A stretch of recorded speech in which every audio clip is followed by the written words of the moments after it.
Assalamualaikum warahmatullahi wabarakatuh. Saya Muhammad Laksamana Surya dari kelas A ingin mempresentasikan tentang pemrograman 2 mulai dari materi 9 sampai materi 15. Yang di materi 9 ada custom text dan image picture.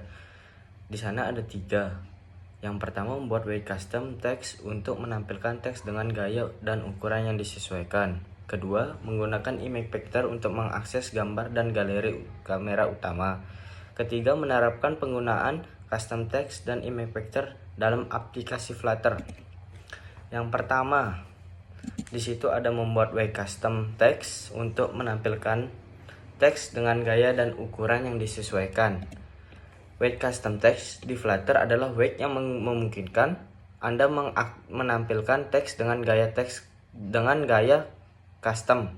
Jadi kalian tuh bisa custom sendiri style di Flutter.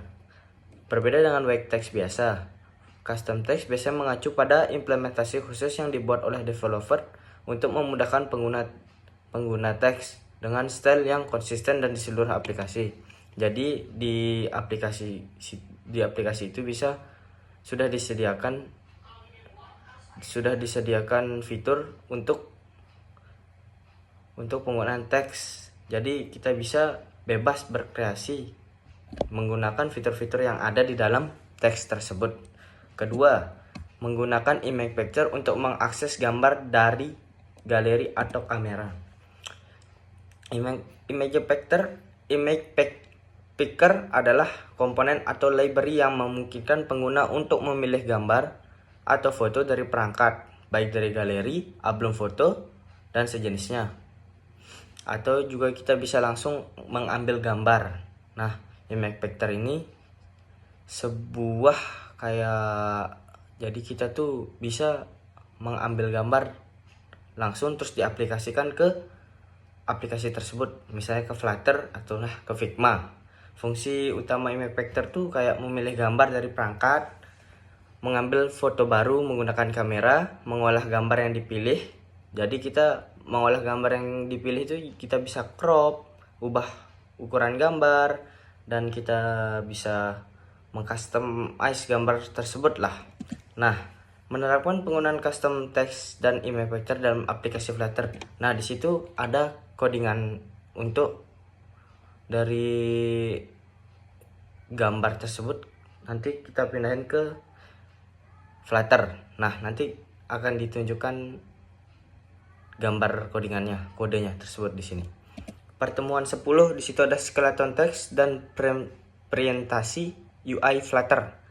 Di situ sama juga ada 3 buah kayak soal yang diberikan di LMS. Yang pertama, memahami konsep skeleton text untuk menunjukkan loading state pada aplikasi. 2, menyusun dan menata layout dengan orientasi UI yang sesuai di Flutter. Ketiga, menggunakan skeleton text dan pengaturan orientasi untuk meningkatkan pengalaman pengguna. Yang pertama, memahami konsep skeleton text untuk menunjukkan loading state pada aplikasi. Skeleton text atau skeleton screen adalah teknik UI UX yang menampilkan kerangka konten berupa placeholder sederhana seperti garis atau blok abu-abu saat menunggu data dimuat. Jadi kayak di situ tuh ada kita mau skeleton text tuh kayak ada seperti garis atau blok yang berwarna abu-abu. Tujuannya itu memberikan umpan balik visual bahwa konten sedang dimuat. Kayak kita tuh menunggu dan di situ ada tampilan kayak gitulah. Meningkatkan persepsi kecepatan loading. Jadi kayak dia itu plusnya itu lebih cepat dibanding loading spinner atau blank screen gitu. Mempertahankan struktur layout sehingga pengguna tidak kebingungan. Nah, jadi kan biar gampang dan simple dia cuman kotak abu-abu, jadi kan kita tuh paham dan mudah dimengerti. Kedua, ada menyusun dan menata layout dengan orientasi UI yang sesuai di Flutter. Nah, di situ ada namanya wake tree. Wake tree itu berguna di Flutter dengan dibangunnya wake itu yang tersusun secara hierarki, plans, cliques, kayak mana ya, dia tersusun hierarki itu kayak ya hierarki. Terus setiap wake mengatur tampilan dan perilaku childnya. Jadi wake tree itu kayak ada tatanan tersebut kayak bagan tree, pohon. 2. Jenis wake layout. Kontener wake serbaguna untuk pending, margin, alignment, dan dekorasi. Di situ ada row and column. Mengatur child secara horizontal, row, atau vertikal column. Jadinya vertikal dan horizontal. Stack, menumpuk wake, misal kayak menumpuk, ada gambar ditumpuk. Biasa kita menumpuk gambar tuh di Flutter, di Figma juga biasa kita menggunakan teknik stack. Dan ada list view, menampilkan data dalam bentuk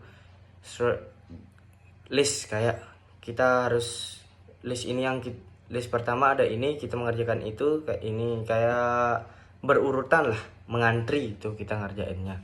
Terus ada flexible expanded, mengatur pembagian ruang dalam row atau column. Jadi dari vertikal dan horizontal tuh kita bisa mengatur ruangnya. Nah, seperti itulah. Terus ketiga, menggunakan skeleton text dan pengaturan orientasi untuk meningkatkan pengalaman pengguna. Skeleton text menampilkan placeholder kerangka konten saat data sedang dimuat kan, sehingga pengguna tidak melihat layar kosong dan merasa proses lebih cepat. Jadi kalau kita ditampilin di layar tuh blank, terus tiba-tiba itu kayak kita nunggunya itu kayak ini kapan selesai. Nah, ada yang skeleton text itu, jadi kita terlihat di layar tuh lebih cepat instalasinya lah.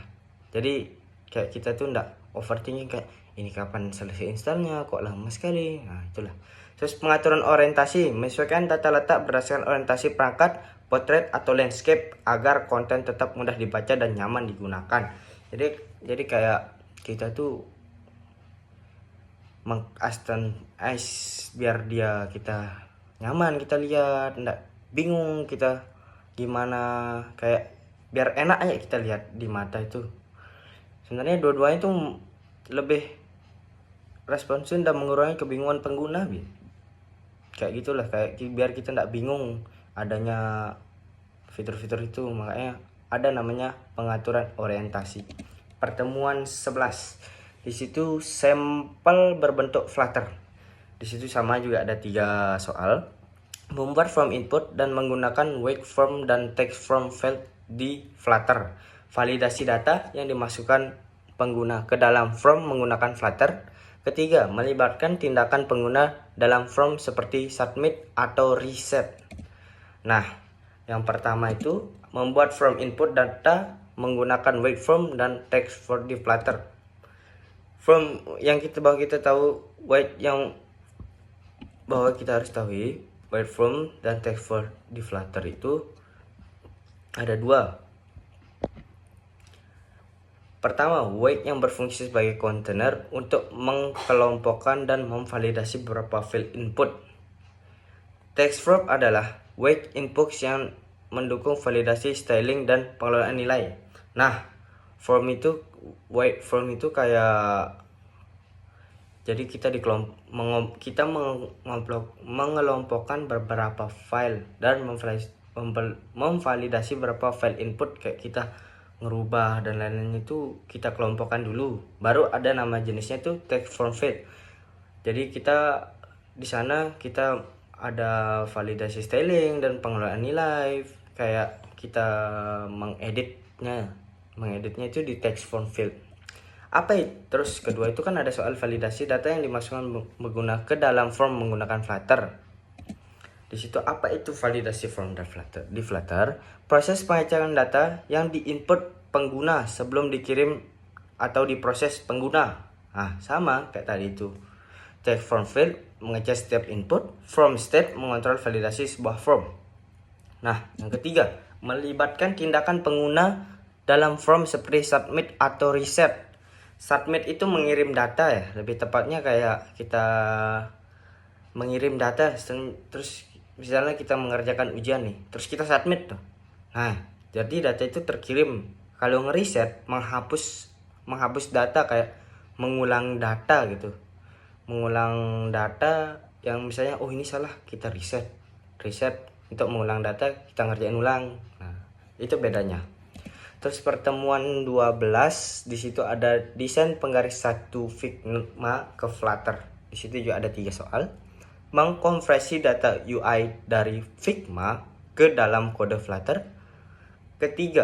Kedua, mengimplementasikan desain menggunakan layout white di Flutter. Ketiga, memahami proses launching dan penerapan elemen desain grafis ke dalam aplikasi Flutter. Yang pertama, mengkonversi desain UI dari Figma ke dalam kode Flutter. Desain UI Figma adalah tool desain grafis untuk membuat mockup atau prototype aplikasi. Jadi kayak kita buat kita buat gambar nih, gambar nanti yang setiap button tuh kita isi codingan untuk kita jadi masukin ke Figma untuk membuat aplikasi mockup gitulah. Terus kedua, konversi ke Flutter, mengubah desain tersebut dari kode-kode yang dijalankan. Nah, ini yang tadi tak bilang. Jadi di Figma itu kita buat kayak gambar, kayak ya gambar sejenisnya, kayak di situ ada logo Shopee misalnya. Misal di situ kan checkout barang. Nah, di button-buttonnya itu kita isi kode-kode untuk biar tombol itu berjalan, button yang kita edit di Figma itu berjalan. Nah, itu kita harus buatin kode di Flutter. Tujuannya biar desain aplikasi, biar desain yang kita desain tuh berjalan di aplikasi Android atau iOS atau web, nah dan sejenisnya. Yang kedua ada mengimplementasi desain menggunakan layout white di Flutter. Desain UI, tata letak visual, tombol, teks, dan lain-lain yang sudah dibuat. Layout white di Flutter. White untuk mengatur posisi dan tampilan elemen UI seperti container, row atau column, stack, list view, atau grid view. Tujuannya itu mengubah desain statis menjadi struktur kode yang responsif dan interaktif di Flutter. Jadi ya sama yang tadi saya jelasin. Kita itu membuat gambar di Figma, jadi langsung dipindahkan, diaplikasikan ke Flutter untuk di edit atau dibuat menjadi kode-kode. Jadi biar bisa kita gunakan. Ketiga, memahami proses launching dan penerapan elemen desain grafis ke dalam aplikasi Flutter. Nah, di situ kan launching desain, proses launching dan penerapan elemen katanya. Nah, launching desain itu memasukkan desain UI menjadi bagian-bagian kecil kayak assets, komponen UI, layout. Jadi launching desain itu dibagi menjadi 3 itu. Ada asset, komponen UI, layout. Terus penerapannya ke Flutter sama sih, nggak ada bedanya kan. Jadi dia itu sama sebenarnya. Lightweight di Flutter sama penerapannya Flutter sama. Jadi di situ ada text atau style, container, stack, sama custom weight. Dia sama. Pertemuan 13. Desain penggaris 2 Figma ke Flutter. Di situ juga ada 3 soal, yang 3 yang dicantumkan. Yang pertama, melanjutkan launching desain Figma ke Flutter dengan komponen tambahan. 2. Mengoptimalkan pengguna web Flutter untuk mencocokkan desain dengan tampilan asli. 3. Menerapkan pengaturan gaya dan tata letak yang lebih kompleks dalam desain aplikasi. Yang pertama, sebenarnya gimana ya, pertemuan ke-12 dan ke-13 ini tidak jauh beda pembahasan tentang Figma dan diaplikasikan ke Flutter. Cuman ada beberapa yang pembedanya, tapi nggak jauh beda sebenarnya. Melanjutkan sesi desain Figma ke Flutter dengan komponen tambahan. Selain desain Figma, proses memecah atau mengkonversi desain UI ke dalam kode Flutter. Figma mungkin merujuk pada nama-nama proyek atau desain-desain tertentu. Benar. Yang ini kan proses itu tadi kan sudah Figma menunjukkan merujuk pada nama proyek atau desain tertentu. Nah, Figma ini misalnya kita membuat web tuh nggak harus kita lewat Figma dulu sebenarnya. Bisa langsung kita coding, kodenya itu ada kalau kita nge-search di materi-materi yang sebelumnya. Ada kode-kode untuk kita membuat button, buat head, kayak buat tengah buat body. Itu ada kode-kode tertentu. Tapi yang menggunakan Figma itu kayak aplikasi tertentu, kayak misalnya Irinjani. Nah, itu kan kita diedit dulu lewat Figma tuh, gambar backgroundnya, terus disediain tombolnya, baru kita aplikasikan ke Flutter untuk ditambah kode-kodenya. Nah, komponen tambahannya menambahkan elemen UI yang belum ada di desain awal, misalnya pop up, animasi, atau weight custom. Nah, bisa juga berarti integrasi dengan fitur lain, API atau database dan lain-lainnya. Kedua, ada mengoptimalkan pengguna Wake Flutter untuk mencocokkan desain dengan tampilan asli. Mengoptimalkan Wake Flutter yaitu memilih dan menyusun Wake Flutter seperti container, row, column, stack, dan Wake custom secara efisien agar UI ringan dan cepat. Nah, jadinya kalian tuh kayak jangan dipakai semua lah. Jadi kita tuh menggunakan yang disaranin lebih ringan agar aplikasi yang kita buat tuh atau yang kita coding tuh enggak terlalu berat, terutama untuk laptop kita sendiri gitu. Ya lebih kadang kalau dia berat tuh kan lebih lama jalannya komputer tuh, kayak gimana ya, kayak berat, lemot. Nah, disarankan tuh yang ringan biar cepat dijalankan aplikasinya. Terus mencocokkan dengan desain asli, misalnya detail visual, padding, margin, warna, font, shadow, dan lain-lainnya, agar hasil akhir Flutter persis seperti mockup di Figma-nya. Nah, jadi kita kayak samain apa yang di Figma terus masuk Flutter itu, dari font, style fontnya, warnanya, kayak stylenya itu kita harus samain biar pas dia mockup tuh nggak jauh beda. Bukan nggak jauh beda, ya pasti dia bakalan nggak sama, tapi nggak sama itu pasti tidak kelihatan lah. Jadi dia bakalan nggak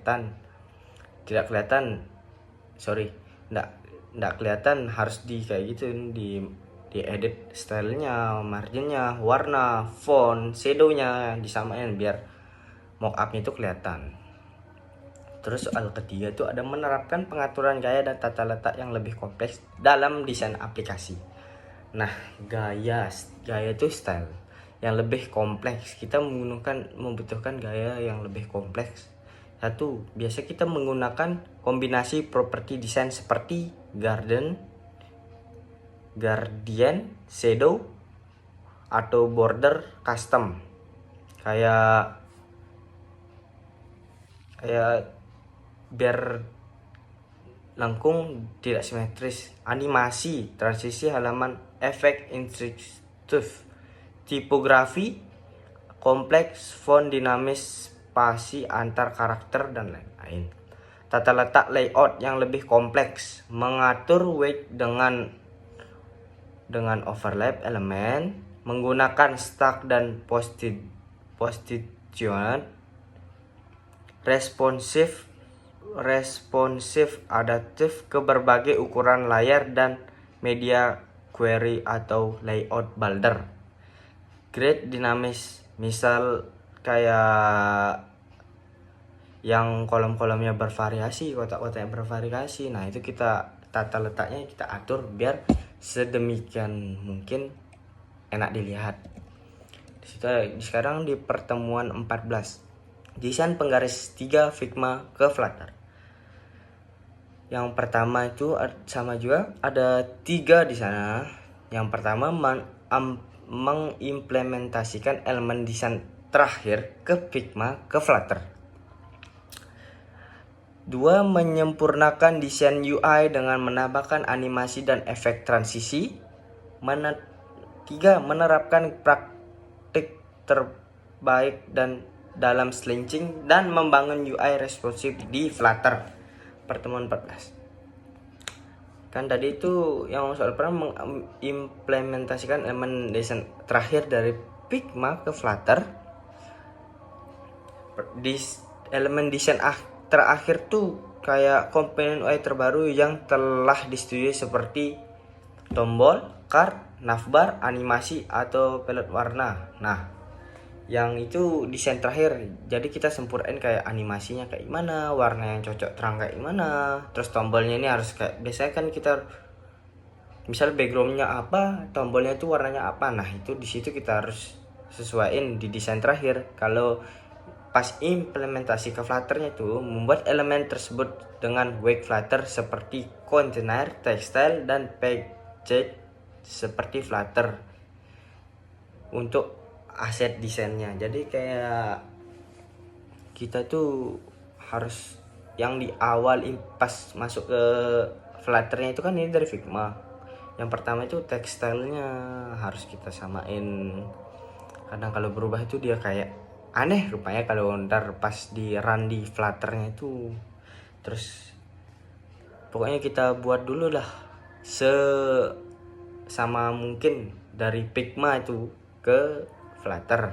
Nah, soal kedua itu ada menyempurnakan desain UI dengan menambahkan animasi dan efek transisi.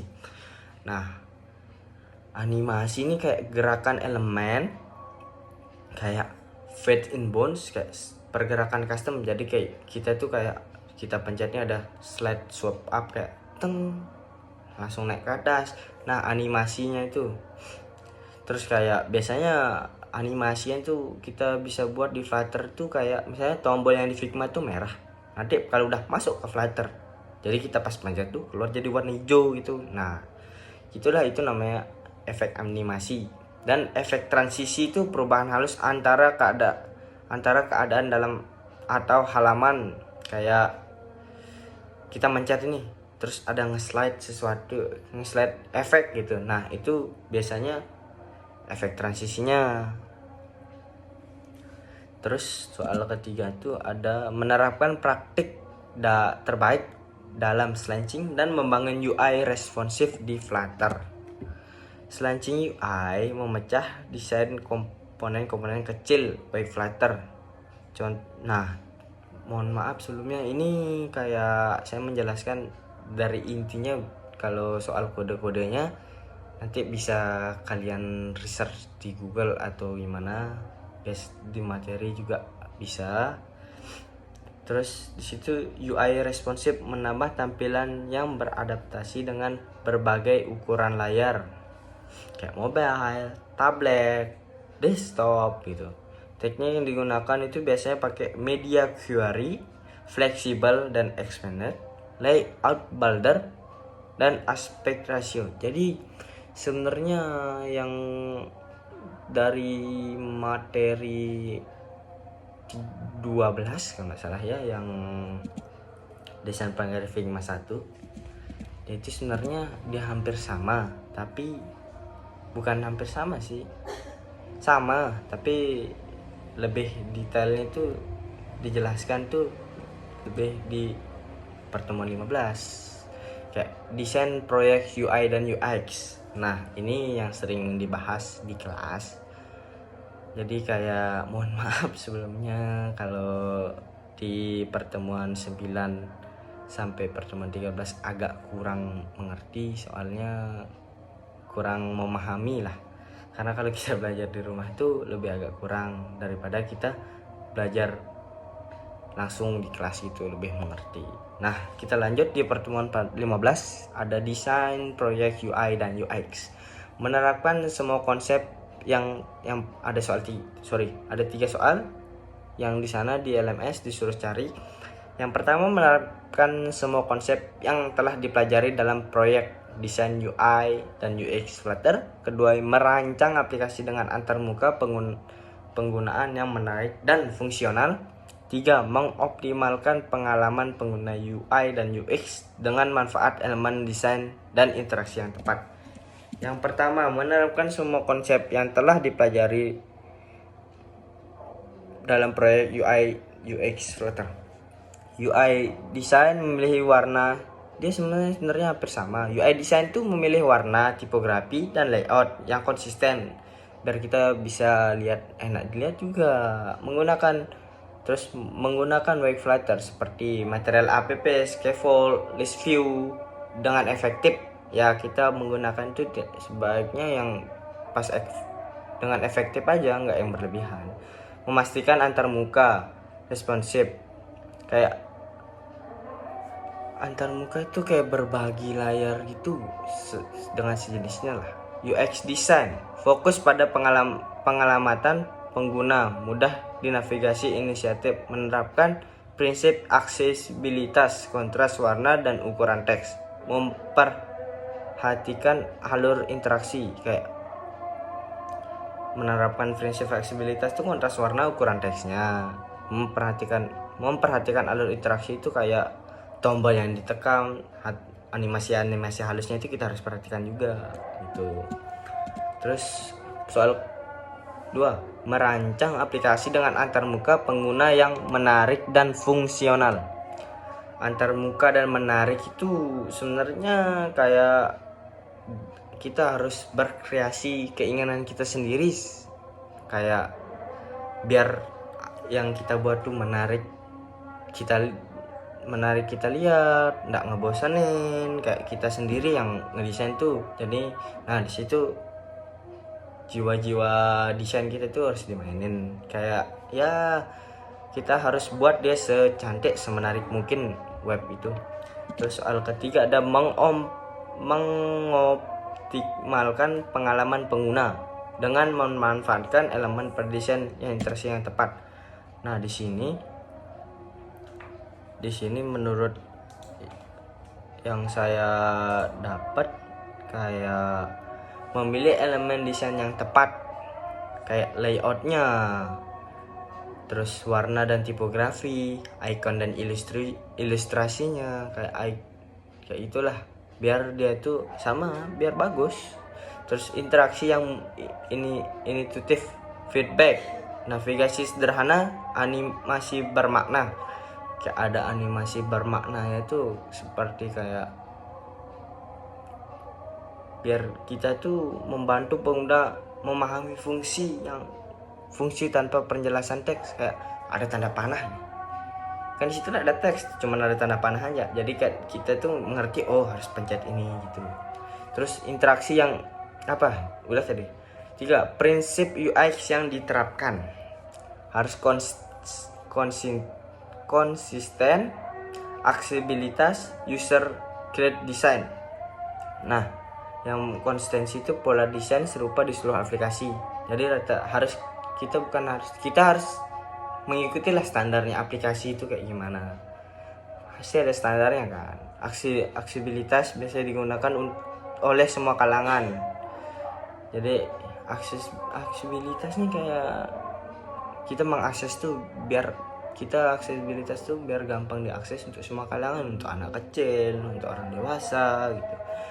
User berdasarkan kebutuhan nyata pengguna. Nah ini user centered design ini kayak kita kayak gimana ya aplikasi ini harus berjalan, apa kurangnya, kan kita tidak bisa yang menilai diri sendiri itu kadang-kadang.